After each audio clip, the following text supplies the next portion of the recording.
a lot of y'all have been keeping up with what's going on in Cuba. Good job. I see a lot of you all constantly calling out the imperialism, the inconsistencies, the embargo, which all of a sudden isn't a big deal. Oh, man, you're blaming the embargo. The embargo isn't doing all that stuff that the embargo is doing. And then you're like, well, if the embargo isn't doing any of that stuff, then what's the point of the embargo? Right? I mean, it's pretty commonsensical. You know, people don't like common sense, though, nowadays. So the UN, shout out to the socialist accountant on Instagram, by the way. The UN decided to use this black Cuban's face to push their propagandist agenda. By the way, this is the same UN that the OPCW works for, so not saying that their credibility is in question. I'm just saying that if there were questions and inquiries to be had, their credibility would probably be one of them. I'm just saying. So, it says they tweeted out, Cuba, UN Human Rights Chief M. Bachelet urges the government to address protesters' grievances amid difficult economic situation and calls for prompt release of all those detained for exercising fundamental freedoms.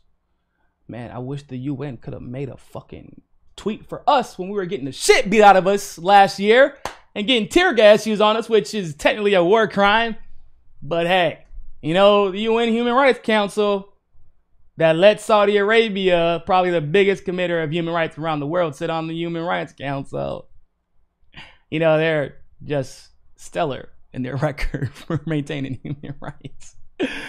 Yeah, except for, if you know anything about Cuba, you know that if there's a black Cuban, the odds are they support their government, because it's the same group that freed them from segregation. And so the young woman whose face appeared in the photo had something to say about this. Denunció energéticamente el uso y manipulación de mi imagen como símbolo de las protestas de los delincuentes y vándalos en Cuba. Somos continuidad, viva la revolución. And she was banned. She's suspended from Twitter. She was suspended from Twitter for correcting them, for them using her image and likeness. Excuse me, my Spanish reading is, I need to brush up on it. But also, that was just a really well put together tweet. Bro, she called, they used her photo once again. So this is what Fee, who did a fantastic deep dive into this, into the ways that people, mainstream media people even, have been caught lying on social media using photos that weren't even real, or they were taking the photos from the protesters, the pro-government protesters. They were saying that those people are against their government that they actually support. And once again, if you know anything about the history of this nation, you would know if you find any black protester in Cuba protesting, it's in favor of the government, because this is the government that gave them basic human rights. That's why Miami Cubans are white and most of Cuba now is black and or mestizo, or taller, you know, or they are mostly, you know, those who were working class, who were in solidarity with the blacks and mestizos. I mean, let's be honest, if Cuba was 95% white right now, we wouldn't be bothering them. Let's be real. That's how it works, right? I just thought we kind of knew that by now. But that's why. That's the missing link for those of you who may be curious. This is the government that desegregated. This is the government that worked on behalf of Nelson Mandela to end the apartheid. They worked with Nelson Mandela. The United States worked against him.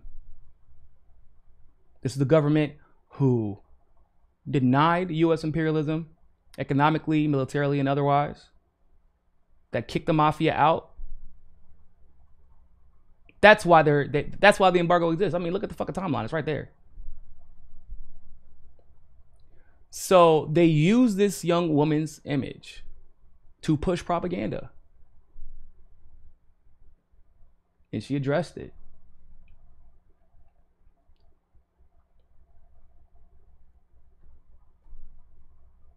look, man, this is some nefarious shit.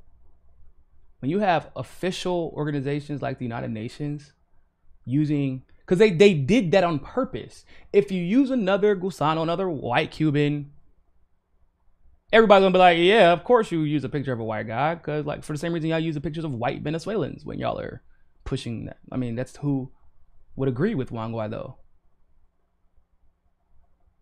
That's why all the coup sympathizers in Bolivia, all of them just happen to look white, but all the indigenous and black Bolivians were on the side of Evo Morales.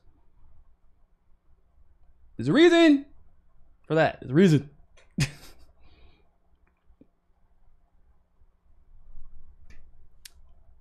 They use it to manipulate and deceive and push propaganda. And because this young woman actually stood up for how her image is being used, they suspended her account. For real. Go look up her name. Oh, actually. Oh, shit. I forgot to include it. Sorry. If you follow the socialist account on Instagram, which once again I strongly encourage anybody to do it. He's actually a good friend of mine. He's a dope guy. We've organized together before. But yeah. Here, once again, this is what civility fascism looks like. I know a lot of y'all were worried about that neo-fascism, rightfully so. However, civility fascism looks a lot worse, because at least neo-fascism you can openly criticize.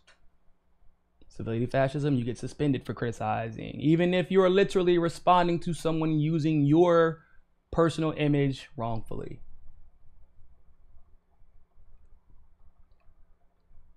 Isn't that crazy? That's crazy, bro. It's disgusting.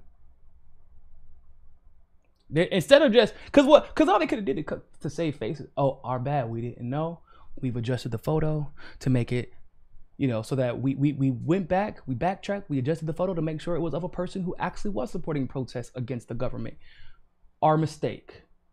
Couldn't do that though. That'd be too honest. And then that would be acknowledging that there was a large group of people who actually were in favor of the government out there protesting, doing counter protests.